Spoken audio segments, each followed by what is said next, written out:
ఇంకా చెప్పాలంటే అసలు తనెవరో ఏం చేసేవాడో కూడా తనకి గుర్తులేదు.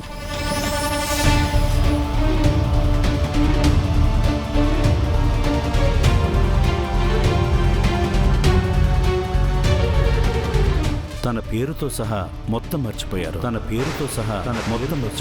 మొత్తం మర్చిపోయారు.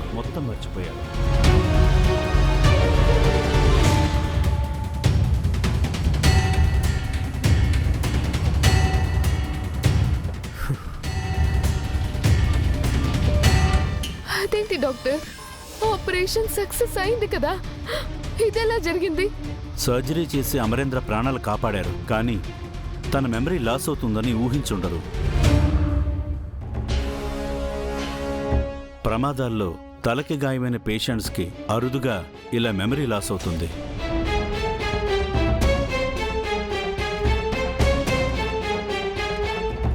అంటే ఇప్పుడు ఆయన నన్ను గుర్తుపట్టారా డాక్టర్? మా డాడ్ మమ్మల్ని కూడా మర్చిపోతారా డాక్టర్? మేమెవరో డాడీకి గుర్తులేమో అంకుల్. మా డాడీ మమ్మల్ని ఎలా మర్చిపోతారు uncle? Sorry to say this, Amarendra తనను తానే గుర్తుపట్టలేకపోతున్నారు. ఇక మిమ్మల్ని గుర్తుపట్టడం ఇంపాసిబుల్.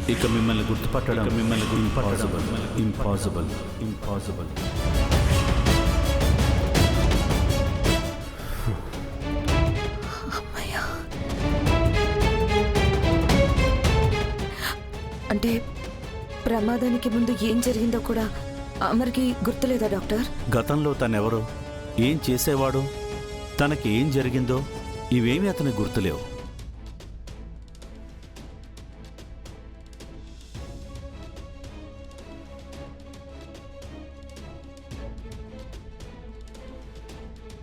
అంటే అమర్ నా గురించి కూడా మర్చిపోయాడన్నమాట.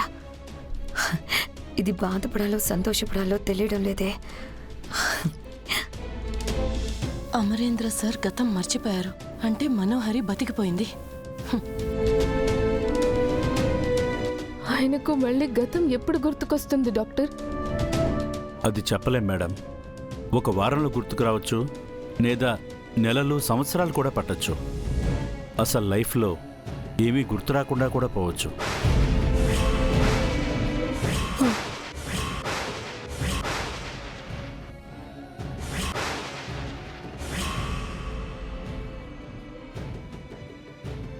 డాక్టర్, ఎంత డబ్బు ఖర్చు అయినా పర్వాలేదు, ట్రీట్మెంట్ కోసం ఎక్కడికి తీసుకెళ్దామన్నా తీసుకెళ్దాం. ఆయన మళ్ళీ మామూలు మనిషి కావాలి. మీరేం చేస్తారో చెయ్యండి. సారీ మేడం, దీనికి ట్రీట్మెంట్ అంటూ ఏమీ లేదు. మెదడు తనకు తానుగా రికవర్ అయ్యి పేషెంట్ కోలుకోవాలి తప్ప ఎవరూ ఏమీ చేయలేము.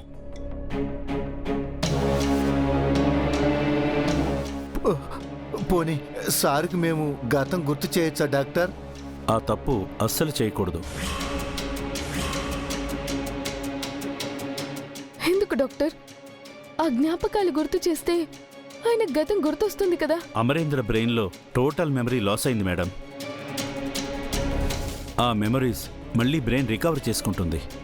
అలాగని మీరు బలవంతంగా జ్ఞాపకాలను గుర్తు చేస్తే బ్రెయిన్ ఎక్కువ ఇబ్బంది పడుతుంది, నరాల మీద ప్రెషర్ పడుతుంది. పేషెంట్కి బ్రెయిన్ డెడ్ అయ్యే ప్రమాదం ఉంది.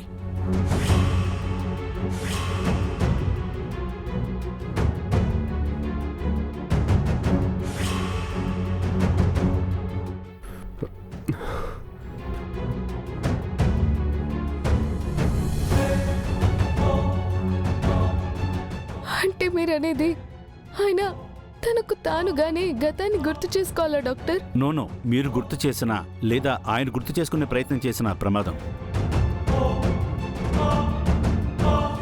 నేనంటోంది బ్రెయిన్ తనకి తానుగా అంటే సెల్ఫ్ రికవరీ అవ్వాలి.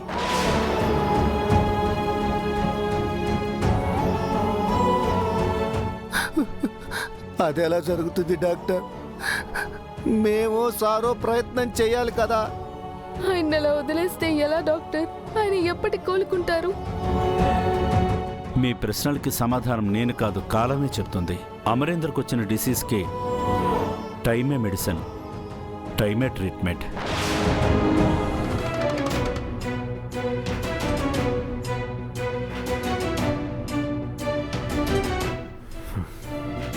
మీరంతా కలిసి ఆయన్ని ప్లెజెంట్ మూడ్లో ఉంచండి. దేని గురించి ప్రెషర్ పెట్టకండి, అసలు డిస్టర్బ్ చేయకండి. సరిగ్గా చెప్పాలంటే ఇక నుంచి అమరేంద్రని ఒక పసిబిడ్డలా చూసుకోవాలి.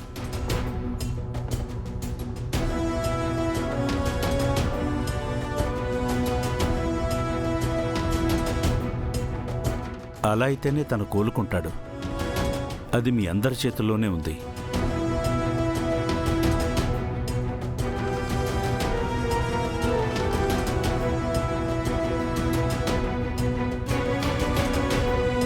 నేను మీకు టచ్లో ఉంటాను.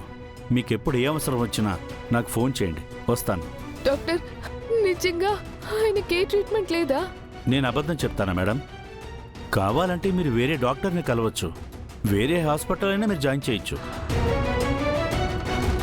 హాస్పిటల్లో అయితే ఆయన ఒక పేషెంట్లా ట్రీట్ చేయాల్సి వస్తుంది.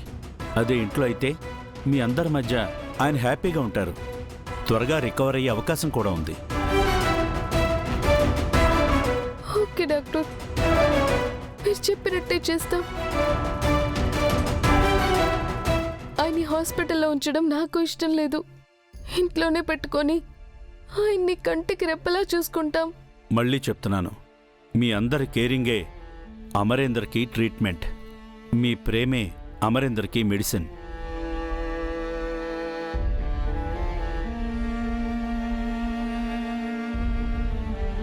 అమరేంద్రని ప్రజెంట్లో ఉంచుతూ పాస్ట్ గురించి ఏమీ చెప్పకుండా మెల్లగా ఫ్యూచర్లోకి తీసుకెళ్ళాలి.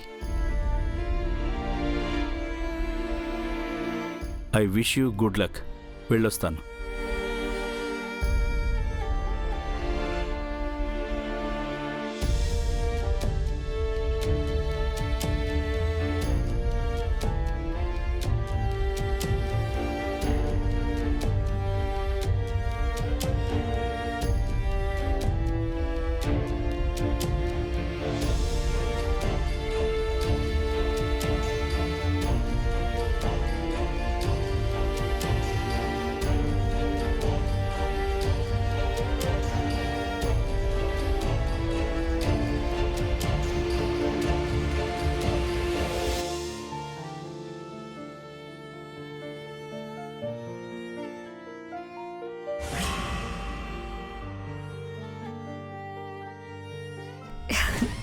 చంబా, డోరేసావా?